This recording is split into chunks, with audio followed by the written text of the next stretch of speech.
Good morning, Professor G.V. Sri Good Kumar. morning. It's long time we have met. Um, see, this is a very difficult situation we all are in.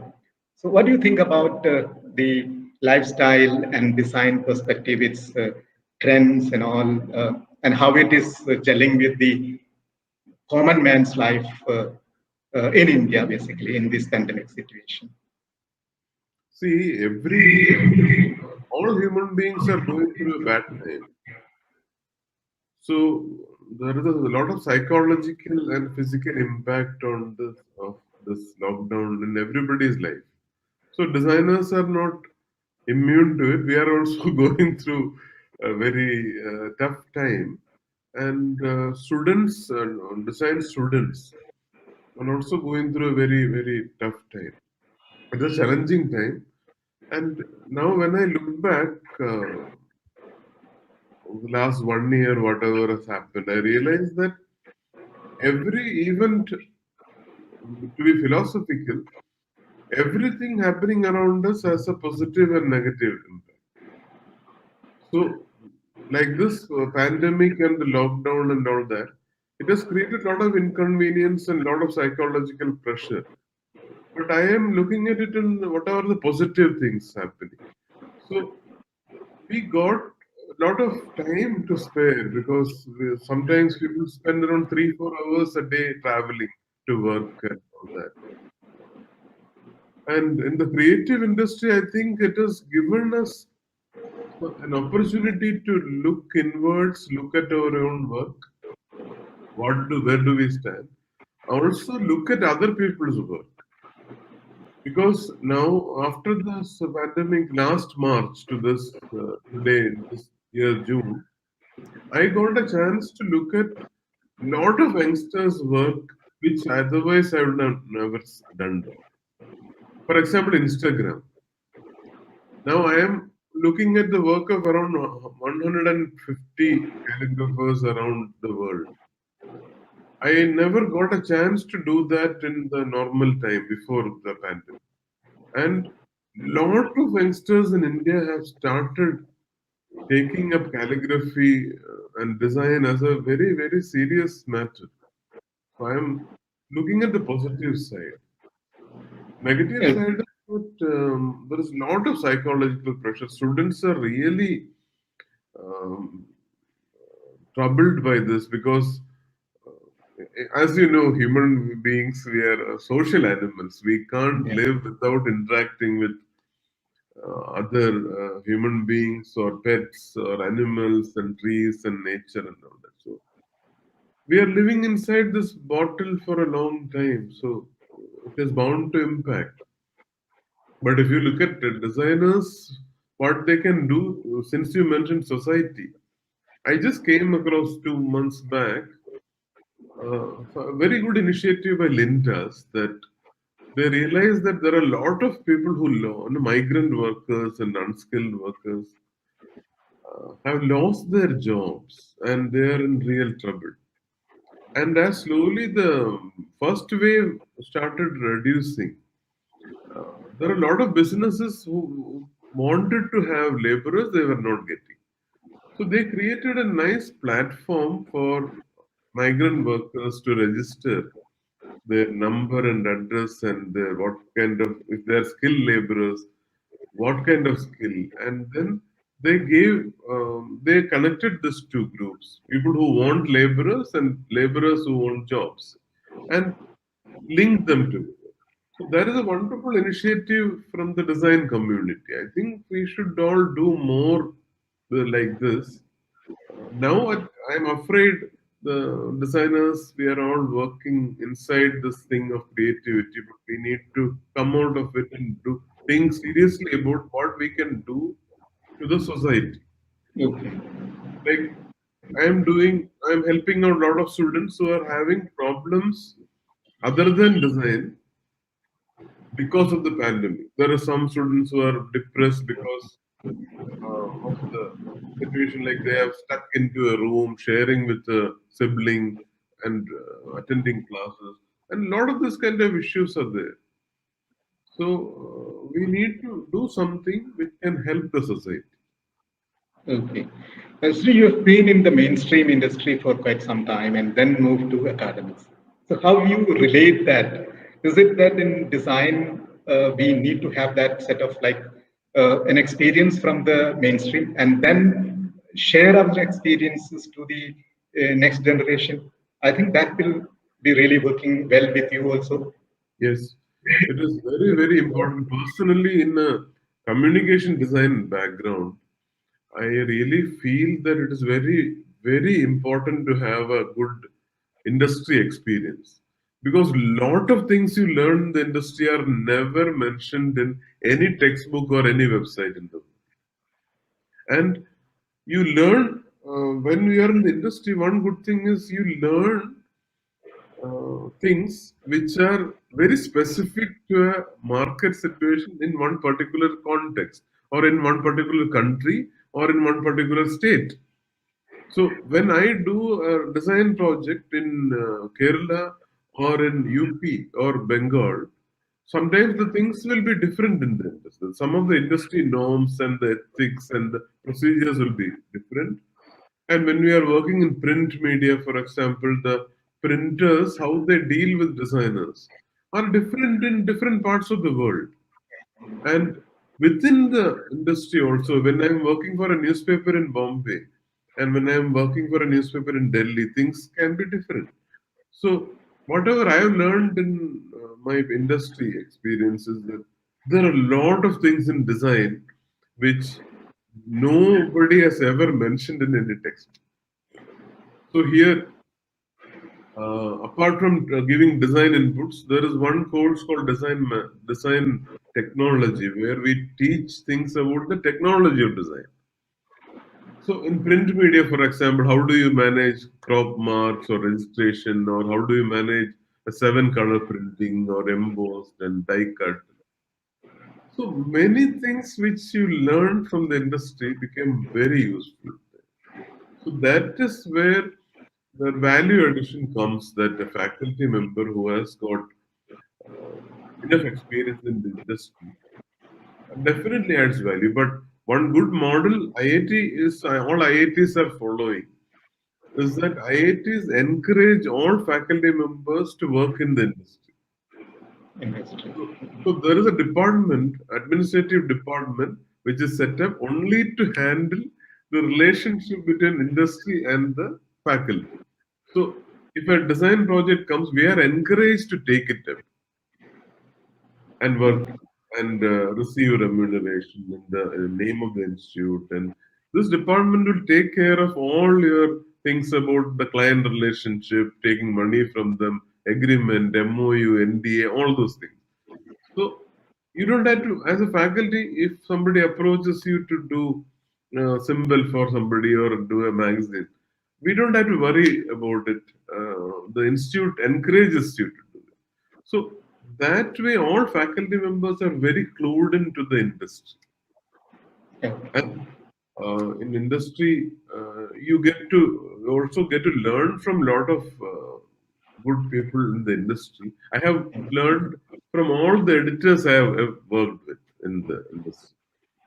So every editor gives you some knowledge, like a treasure, which I have never seen any of that in any textbook. Yeah. You have experience with great editors in Gentleman magazine, and Yes, you have also worked with Moinuddin, who was a typographer, and your love towards typography, which is there, and it has been established, and you have started a society. yeah. Can you tell us something more about it? The So typography that is in I India. think I think typographers are born. I Okay. feel so because uh, in childhood, somewhere I was very fascinated by letter forms, and I was fascinated by how people write. So first thing, I think before I entered school also, I was fascinated by these envelopes in which this wedding invitations are kept and given to somebody. Some people come home and to invite the family for a wedding. And I realized that all of them were calligraphers because the way they write my dad's name in this wedding envelopes, it was so beautiful. And uh, I remember the first letter is G. My father's name, first letter is G. G for G Vivekananda. So that G was written so beautifully. Everyone in the public could write it so beautifully. I was fascinated by that. Then in the fifth or sixth standard, I started observing all the mastheads of the newspapers. So I realized some of the letter, the same letter, looks different in the newspaper headline and the masthead and then say film poster. Then there was a movie called Jesus in Malayalam. So those posters were displayed all over the city. And that J was very different from all the J I have ever seen. It was got a sharp, right angle cuts and all. So I started drawing it. And then I asked my parents and a lot of people around why J in the Jesus poster is looking different from J in Janayugam. And some newspaper headlines, every newspaper headline, J looks different. Nobody had an answer to it. I was very, very fascinated by this. Then in the school, fifth standard, my class teacher was sent for a calligraphy training program. And he came back and taught us calligraphy. I never thought that something with a flat nib can make this kind of beautiful letter. And he made a lot of calligraphic posters and put it all over the walls of the classroom. So it changed my life forever. And I am very grateful to that teacher. He is now a spiritual person. He's a Guruji. His name is Swami Durgananda Saraswati. He conducts discourses in Trivandrum. I went to meet him. So he changed my life forever. Then the world of calligraphy opened up. And I never had an access to a flat nib. So I used to do calligraphy with a normal brush and a ball pen and all. And then I could go to a design school to learn in MSc Baroda. Then in when I do my masters in IIT Bombay, I got to work with learn from a great legend called Professor R.K. Joshi. So that changed my life a lot. And then Moinuddin played a lot of very important role. A lot of things he taught me were never said in any textbook. That is, and then one of the positive impact of this lockdown is I got to start this Typography Society of India, and we have around 12 We are, lectures. we are doing a wonderful job of conducting workshops and all kinds of things. Yeah. Thank you. Yeah. Even in the Instagram also your say post which is related to typography is being attracted by many youngsters basically. Yeah. Many youngsters in India are also turning into this particular Yeah. field of typography. What do you Yes. think? Like the technology is technology helping the typography, like photographer and all, which is coming up, and say people can much easily get into this building new fonts and all. Is it going to really Technology, help? technology helps because I have worked in this area before the softwares came and after this. So Fontographer came and then after that Font Lab came. Now it is a combination between Font Lab and Glyph. And there are a lot of open source font creation programs also. I really feel it helps because you can get the kerning right, you can create your own kerning pairs, you can fine tune how your font appears on the screen, and you can do a lot of your conjuncts and all the programming you can do on your own. And Okay. yeah, on all the contextual ligatures and the position, all those things, like in Malayalam, cha, and when you write cha plus cha, a triangle should come below. So how Yeah. it, all the position, how it comes, all this can be done nowadays if you have the time. A designer can do on their own. And Glyph allows all that programming, everything is possible now. And if you want, you can have four different versions of the same letter, and as you go on typing, it can change, at random, like a handwriting font. So if I write your name, the lowercase a can keep on changing as you keep on typing it. So all these are possible. Only thing is that I was studying a lot of great designers who prefer to do all the drawings by hand, and only if they're 100% sure about this is the sketch I want to convert to digital, then only they start working on. Nowadays, a lot of students want to work directly on the computer and then change it in Font Lab and Glyph and all. So it has some drawbacks, and it is The very, perfection, yeah, yeah. that really matters. But I have seen some successful designers from Germany who do entire work on the laptop, right from a scribble to the final bezier, everything they do on the laptop. And They don't do any sketching at all, and they have also come up with very good fonts. So I think it is a matter of debate what method you follow. Adrian Rudiger used to follow that he will work on A3 size sheet, blow it up, and then he will make a mirror image of it and again analyze it and then rework on it. So everybody has their own, yeah. Sri, you have been very fascinated about cartooning in your early days, basically. So, what is happening to that? Are you, I mean, is there a reason that you stopped doing, or I mean, doing less these days, cartooning? Yes, because the thing is, I realize that you can be good at one or two things, but not too many things. So what Okay. happened was I'm doing a lot of cartooning during my graduation time also. It started in the 10th standard, but I used to do a lot of that kind of thing in my graduation time. But when I came to my masters and I realized that there are a lot of things about hardcore uh, typography we need to learn, and publication design. See, there are two topics which I was very keen to pursue when I went for my master. One is publication design, another is typography. I mean, both are related to each other. You cannot separate them out. Then I realized that you can't put into too many things, So I think somewhere down the line, uh, when I concentrated on one, the other got discarded. It is not a good thing. Sometimes I do, even now, sometimes I do for friends' birthday and all that. But the touch is not as fluent as it was earlier. Okay. So, Sri, now about the design education in India, what do you think? I mean, with the new education policy also coming into kind of practical inception, will design education get a boost on that aspect at least, going to more practical things than theoretical deliberations? I feel that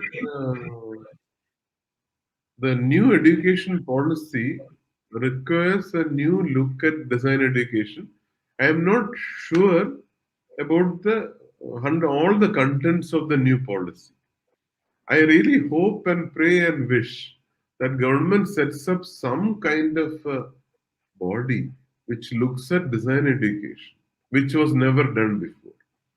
And it is very unfortunate it was kept under AICTE as a technical education. And design education cannot be considered as technical education. Design education is a very different thing, and it has to be considered as design education. I was talking to a professor from South Africa. He was talking about the measures they have taken for making sure architecture education is of a certain standard. So he was saying that government has appointed a board which carefully evaluates every architecture institution in that country. and they interview the jury members also. So the way a student is evaluated in his projects is also monitored by the government. So you can't have any jury member who's your friend, some friend as your jury member. The jury member in an institute, external examiners, also have to be of a certain quality. Left. And this board, this entity, interviews the students and faculty also, and they find out if all the things in the syllabus are really taught or not. So there are a lot of these loopholes. I can copy all the things from IIT Bombay and put it into a document and get my syllabus approved by some university and start a design school. But in India, the problem is there is no way to check whether are you teaching all this really. So last 10 years, there is a very, very big boom in the number of design schools in India. So this, I am not sure whether all of them are giving good quality education. Do they Yeah. really have faculty members? I am not sure. And if Even this NID has started its different centers. NIFT has multiple centers. So we NID, require quality yeah, faculty members. so NID and NIFT, these are institutes with a reputation and they have a benchmark below which they will not fall. But there are a lot of other new private institutes who take students like 100 students in a batch and they have only two faculty members. Once I asked one private college person, how will you teach? How will you manage this 100 students in a batch and you have only two faculty members? He said, very, that all visiting faculty will take care. So, is there any government regulation that when you take 100 students in a batch, there should be minimum this many faculty members in full time, and this many you can call from outside? I don't know. And is there any way to find out everything in the syllabus? See, there should be like a minimum. This many things should be taught if you are having a graduation program in communication design. When the student finishes the course, this many knowledge points should be given to that student. I don't think we have any system to check on. Okay. So, Sri, with the COVID situation, most of our institutes have gone to online classrooms. So, how do you rate it, or are you really happy with the way like online classrooms are conducted throughout India in that sense, with the kind of bandwidth availability also in with the students in that sense? See, I believe in this. I am a strong believer of this concept called serenity prayer. So accept things which are not in your control and have the courage to do whatever things which are in your control. So there is no point in resisting as long as this epidemic is there, as long as we are confined to our homes. We have to accept that all this teaching has to happen in online mode. But in a design education system, there are some classes which cannot be taught in online. For example, pottery or weaving or woodcraft. There is no way I can send this much of plate to the homes of all my 40 students and ask them to do a pottery or weaving or things like that. So there are many courses we are forced to drop because you just cannot teach. And there are some courses which are on the borderline, like calligraphy. I can do a demonstration, ask all my students to buy that particular tool, and then do it at home. But we cannot do on the spot correction, nothing like that. Then the third set of courses, mostly theoretical, and some which are hybrid between theory and practice, which can be effectively taught in online mode. So I have done all the both the things. So some courses I teach I realized that you can teach it effectively in online mode. So what I do is on one day before my class, I give them the link, YouTube link to my recorded class. And when the class starts, all of them have seen it and all of them write down notes about what are the things they want to ask.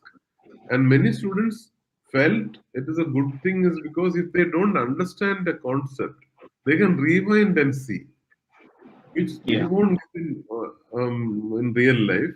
And many of them are shy to stop you while you are taking a class and ask you, can you clarify that again? So that is one. That is one luxury. That is one good thing about online classes. That fortunately, IIT here we started recording all our lectures. I think maybe around 10 years back. So that became a very big help for all of us because we are doing a lot of work in the area of distance education, all that. That almost all our courses are available to the masses before the epidemic. So now what we many of the courses we can give a YouTube link, and the personal interaction between student and faculty has reduced considerably because of during the online, because many students feel shy to ask during an online class, but sometimes they do, they can chat in the they can in the chat box and ask. But I feel that some class, at least 50% of design subjects, I felt that we can teach effectively through an online meeting. Okay, so even after the pandemic situation, do you think institutions will depend on online classroom sessions? See, that can give you like best faculty members from the global perspective in that sense, like from anywhere they can come and teach your students. And isn't it an advantage for our students in that sense? It is a wonderful advantage that we never thought that some of the real great experts in Japan and UK and US could now find time when they are teaching our students as visiting faculty. That is something which is a wonderful positive impact of this epidemic, I feel. But in the long run, after the epidemic, as Bhagavan Kare, as soon as it ends, I feel design education has to go back to offline mode, but we should continue tapping into this concept of global faculty. We can invite faculty from anywhere in the world. They can come live or they can record and send, and then we can have a live Q&A and all that. I think we should follow that model. Maybe the future will belong to hybrid model of in design education. We will have maybe 80% offline classes and 20% online. Yeah, Anyway, we that's are doing before the pandemic also, we were doing that. Many faculty members are doing that anyway. That they send all the pre-recorded lectures at the beginning of the semester, and before a specific class, the students have already seen it, and then you get more time to hands-on interaction with. okay. Sri, to sum up, do you really miss Kerala? You've been out of Kerala for quite some time, like always been in, say, Mumbai, Yeah, mostly, I think. Then you have moved out to some cities. yeah. But do you have plans to come back to Kerala and, I mean, do something for this state? I would love to. Okay, first thing, I really miss Kerala. There is a joke that you can take a Mallu out of Kerala, but you cannot take a Kerala out of a Mallu's mind. So I really miss Kerala a lot. Yeah. So whenever there is some invitation for a project to do there, or invitation for a meeting there, or I am in the committee of some boards and some committees in Kerala. So I feel very nice that, in that gives me an excuse to travel to Kerala. And whenever there's a client, somebody comes. Recently, there was somebody who wanted to design a symbol and logo for one organization in Kerala. I felt very nice. So there is this kind of that emotional connect with whatever in Kerala. Yeah, and I would love to contribute to the design education system or the design system in Kerala. But the awareness might be a problem. So only I think in 2000, maybe around 4 or 5 years back, was the first time I got a chance to contribute something to some initiatives in Kerala, because before that, awareness was an issue. So now I am on the board of some study things in some university in Kerala, and doing certain design curriculum. All those things are there. Yeah. Right. Thank you, Sri, for this wonderful time. And I think our viewers will cherish these moments